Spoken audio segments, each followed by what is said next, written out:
Part 1. You will hear a woman phoning a friend to get information about a job agency. First, you have some time to look at questions 1 to 5.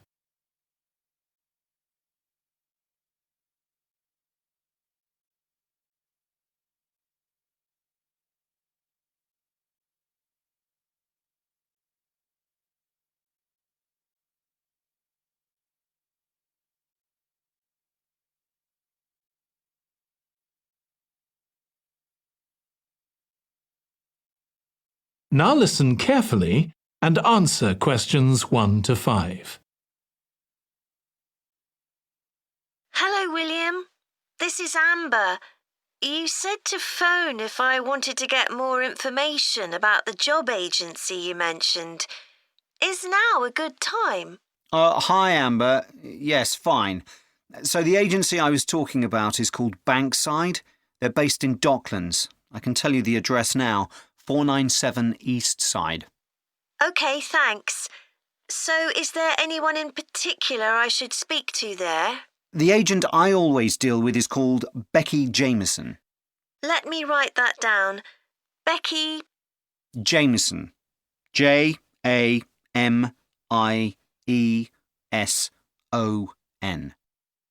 Do you have her direct line? Yes, it's in my contacts somewhere. Right, here we are. 07866 510 333. I wouldn't call her until the afternoon if I were you. She's always really busy in the morning trying to fill last-minute vacancies. She's really helpful and friendly, so I'm sure it would be worth getting in touch with her for an informal chat. It's mainly clerical and admin jobs they deal with, isn't it? That's right. I know you're hoping to find a full-time job in the media eventually, but Becky mostly recruits temporary staff for the finance sector, which will look good on your CV. And generally pays better too. Yeah, I'm just a bit worried because I don't have much office experience. I wouldn't worry. They'll probably start you as a receptionist or something like that. So what's important for that kind of job isn't so much having business skills or knowing lots of different computer systems. It's communication that really matters, so you'd be fine there. And you'll pick up office skills really quickly on the job. It's not that complicated. OK, good. So how long do people generally need temporary staff for?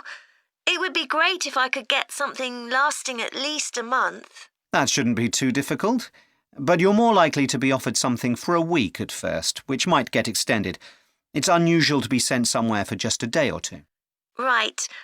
I've heard the pay isn't too bad. Better than working in a shop or a restaurant. Oh, yes, definitely. The hourly rate is about £10, $11 if you're lucky. That's pretty good. I was only expecting to get £8 or £9 an hour.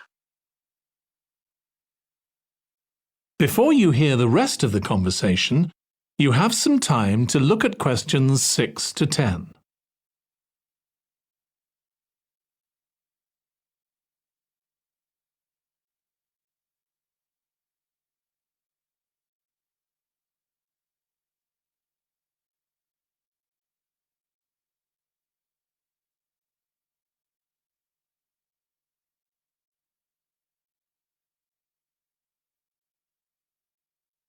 Now listen and answer questions 6 to 10.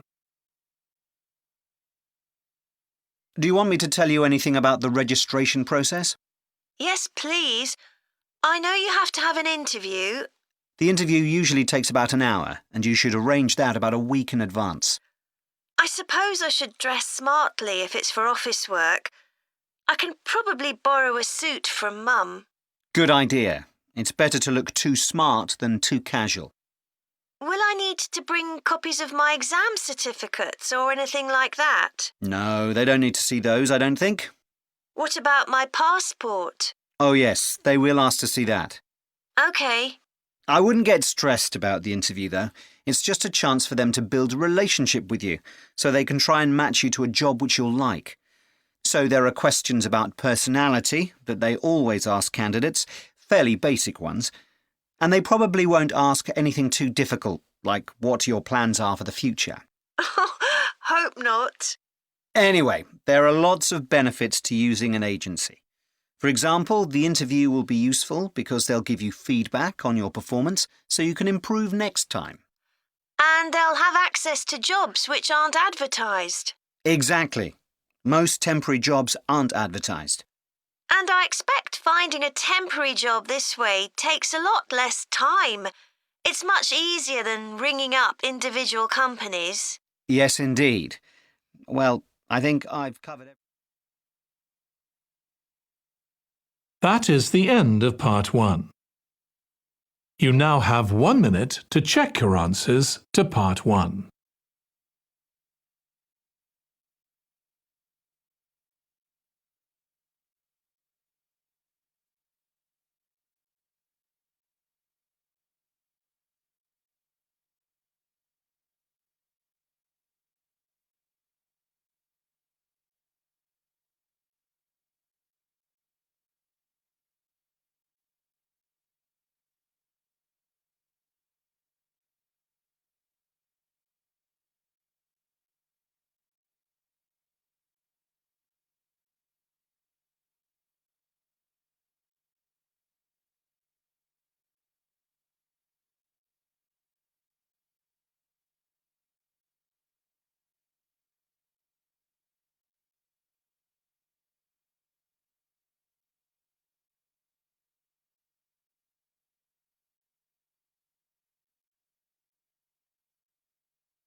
Part 2. You will hear a woman giving a presentation about a holiday on an island in Britain that her company organises. First, you have some time to look at questions 11 to 14.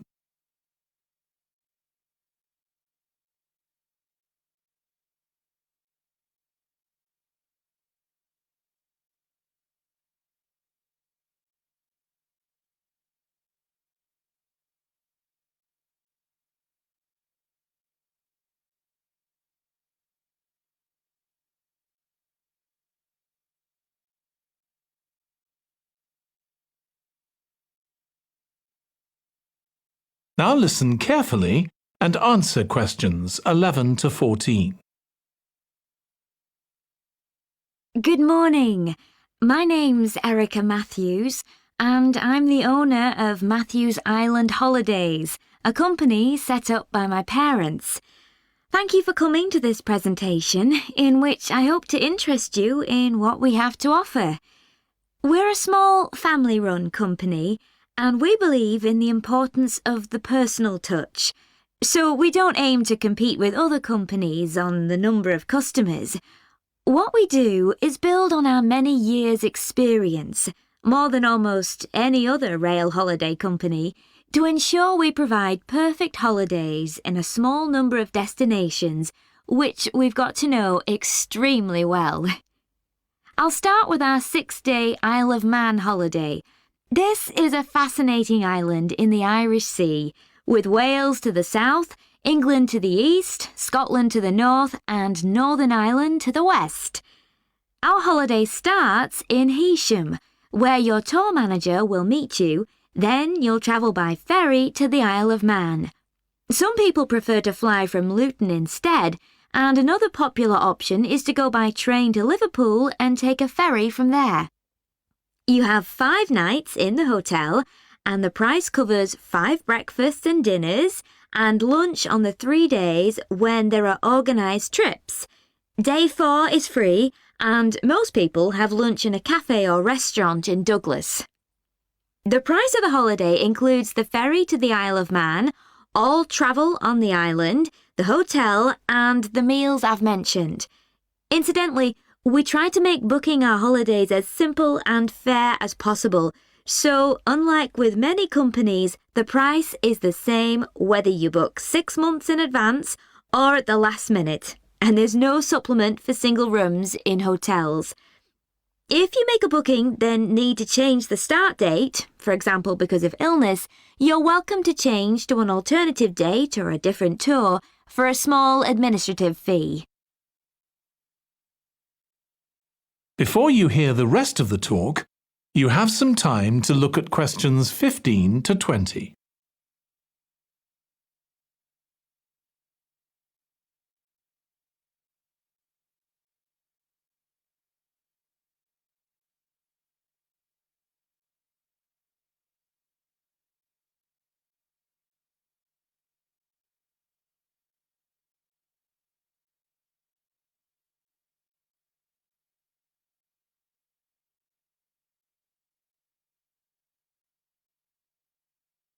Now listen and answer questions 15 to 20. OK, so what does the holiday consist of? Well, on day 1, you'll arrive in time for a short introduction by your tour manager, followed by dinner in the hotel. The dining room looks out at the river, close to where it flows into the harbour, and there's usually plenty of activity going on. On day 2, you'll take the coach to the small town of Peel, on the way calling in at the Tynwald exhibition. The Isle of Man isn't part of the United Kingdom, and it has its own parliament called Tynwald. It's claimed that this is the world's oldest parliament that's still functioning, and that it dates back to 979. However, the earliest surviving reference to it is from 1422, so perhaps it isn't quite as old as it claims. Day 3, we have a trip to the mountain Snaefell. This begins with a leisurely ride along the promenade in Douglas in a horse-drawn tram. Then you board an electric train which takes you to the fishing village of Laxey. From there, it's an 8-kilometre ride in the Snaefell Mountain Railway to the top. Lunch will be in the cafe, giving you spectacular views of the island. Day 4 is free for you to explore, using the pass which we'll give you.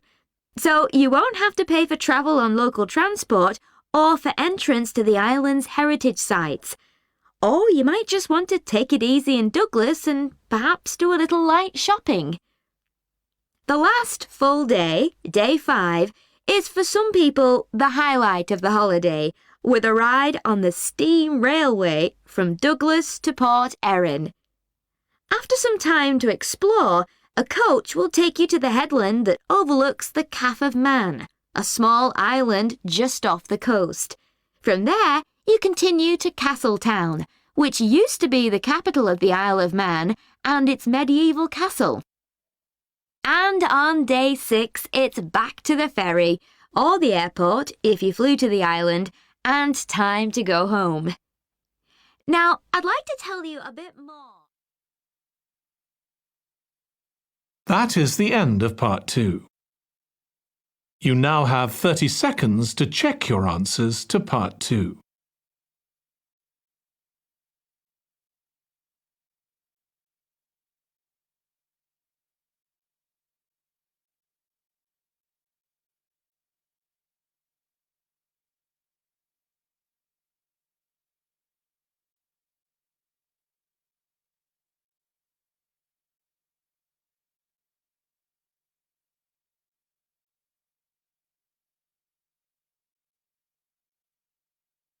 Part 3.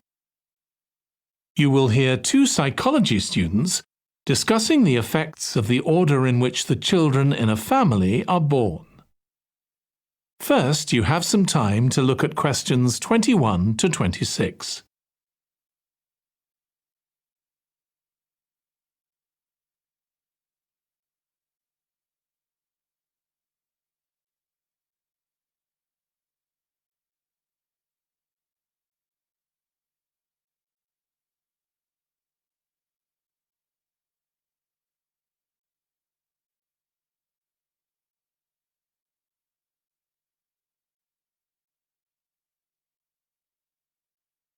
Now listen carefully and answer questions 21 to 26.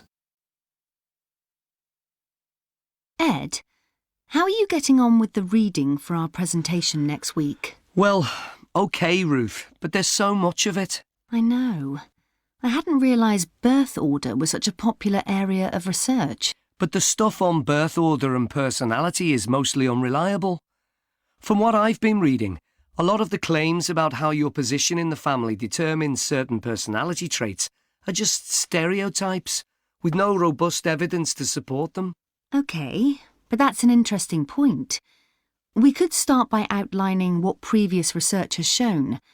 There are studies going back over 100 years. Yeah, so we could just run through some of the typical traits. Like the consensus seems to be that oldest children are generally less well adjusted, because they never get over the arrival of a younger sibling. Right, but on a positive note, some studies claim that they were thought to be good at nurturing. Certainly in the past, when people had large families, they would have been expected to look after the younger ones. There isn't such a clear picture for middle children, but one trait that a lot of the studies mention is that they are easier to get on with than older or younger siblings. Generally eager to please and helpful, although that's certainly not accurate as far as my family goes. My middle brother was a nightmare, always causing fights and envious of whatever I had. As I said, none of this seems to relate to my own experience. I'm the youngest in my family, and I don't recognise myself in any of the studies I've read about. I'm supposed to have been a sociable and confident child who made friends easily, but I was actually terribly shy. Really? That's funny. There have been hundreds of studies on twins, but mostly about nurture versus nature. There was one on personality which said that a twin is likely to be quite shy in social situations because they always have their twin around to depend on for support. My cousins were like that when they were small. They were only interested in each other and found it hard to engage with other kids. They're fine now, though. Only children have had a really bad press. A lot of studies have branded them as loners who think the world revolves around them because they've never had to fight for their parents' attention. That does seem a bit harsh. One category I hadn't considered before was children with much older siblings. A couple of studies mentioned that these children grow up more quickly and are expected to do basic things for themselves, like getting dressed. I can see how that might be true, although I expect they're sometimes the exact opposite, playing the baby role and clamouring for special treatment. Before you hear the rest of the discussion, you have some time to look at questions 27 to 30.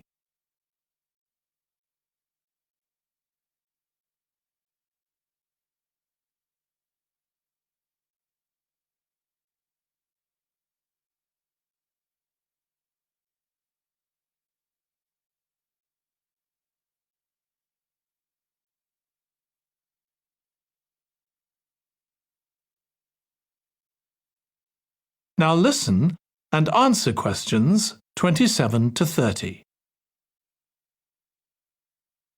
What was the problem with most of these studies, do you think? I think it was because, in a lot of cases, data was collected from only one sibling per family, who rated him or herself and his or her siblings at the same time. Some of the old research into the relationship between birth order and academic achievement has been proved to be accurate, though. Performances in intelligence tests declined slightly from the eldest child to his or her younger siblings. This has been proved in lots of recent studies. Yes, although what many of them didn't take into consideration was family size. The more siblings there are, the likelier the family is to have a low socio-economic status, which can also account for differences between siblings in academic performance. The oldest boy might be given more opportunities than his younger sisters, for example. Exactly. But the main reason for the marginally higher academic performance of oldest children is quite surprising, I think. It's not only that they benefit intellectually from extra attention at a young age, which is what I would have expected. It's that they benefit from being teachers for their younger siblings by verbalising processes. Right. And this gives them status and confidence, which again contributes in a small way to better performance. So, would you say sibling rivalry has been a useful thing for you? I think so. My younger brother was incredibly annoying, and we fought a lot. But I think this has made me a stronger person. I know how to defend myself.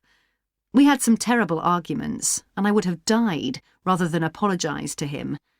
But we had to put up with each other, and most of the time we coexisted amicably enough. Yes, my situation was pretty similar. But I don't think having two older brothers made me any less selfish. I was never prepared to let my brothers use any of my stuff. That's perfectly normal, whereas sometimes... That is the end of part 3. You now have 30 seconds to check your answers to part 3.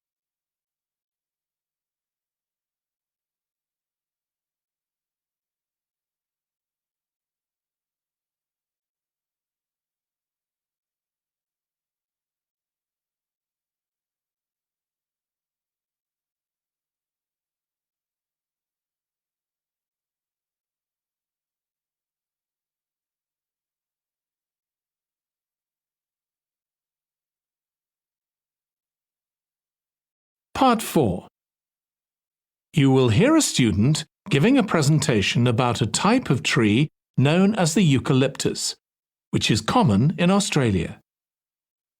First, you have some time to look at questions 31 to 40.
Now listen carefully and answer questions 31 to 40. Today, I'm going to talk about the eucalyptus tree. This is a very common tree here in Australia, where it's also sometimes called the gum tree. First, I'm going to talk about why it's important. Then I'm going to describe some problems it faces at present. Right, well, the eucalyptus tree is an important tree for lots of reasons. For example, it gives shelter to creatures like birds and bats, and these and other species also depend on it for food, particularly the nectar from its flowers. So it supports biodiversity. It's useful to us humans too, because we can kill germs with a disinfectant made from oil extracted from eucalyptus leaves. The eucalyptus grows all over Australia, and the trees can live for up to 400 years. So it's alarming that all across the country, numbers of eucalyptus are falling because the trees are dying off prematurely. So, what are the reasons for this? One possible reason is disease. As far back as the 1970s, the trees started getting a disease called Mundula yellows. The tree's leaves would gradually turn yellow, then the tree would die. It wasn't until 2004 that they found the cause of the problem was lime, or calcium hydroxide, to give it its proper chemical name, which was being used in the construction of roads.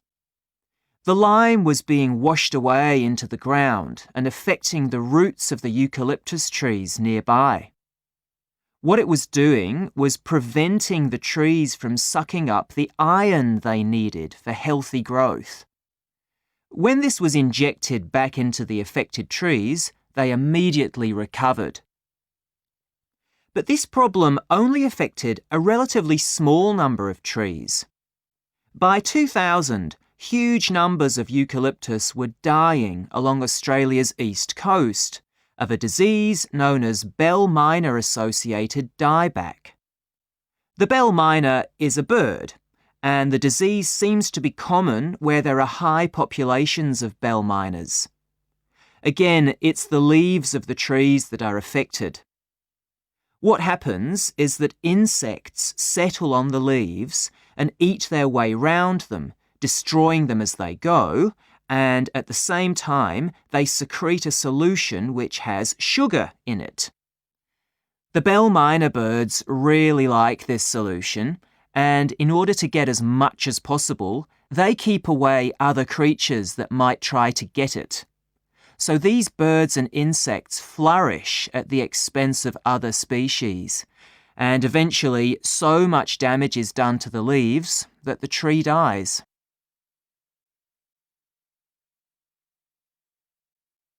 But experts say that trees can start looking sick before any sign of bell minor-associated dieback.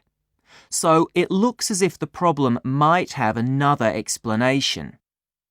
One possibility is that it's to do with the huge bushfires that we have in Australia. A theory proposed over 40 years ago by ecologist William Jackson is that the frequency of bushfires in a particular region affects the type of vegetation that grows there. If there are very frequent bushfires in a region, this encourages grass to grow afterwards, while if the bushfires are rather less frequent, this results in the growth of eucalyptus forests. So why is this? Why do fairly frequent bushfires actually support the growth of eucalyptus? Well, one reason is that the fire stops the growth of other species which would consume water needed by eucalyptus trees. And there's another reason. If these other quick-growing species of bushes and plants are allowed to proliferate, they harm the eucalyptus in another way by affecting the composition of the soil and removing nutrients from it. So some bushfires are actually essential for the eucalyptus to survive as long as they are not too frequent. In fact, there's evidence that Australia's Indigenous people practiced regular burning of bushland for thousands of years before the arrival of the Europeans. But since Europeans arrived on the continent, the number of bushfires has been strictly controlled. Now, scientists believe that this reduced frequency of bushfires to low levels has led to what's known as dry rainforest, which seems an odd name as usually we associate tropical rainforest with wet conditions. And what's special about this type of rainforest? Well, unlike tropical rainforest, which is a rich ecosystem, this type of ecosystem is usually a simple one. It has very thick, dense vegetation, but not much variety of species. The vegetation provides lots of shade, so one species that does find it ideal is the bell miner bird, which builds its nests in the undergrowth there. But again, that's not helpful for the eucalyptus tree. That is the end of part 4. You now have 1 minute to check your answers to part 4.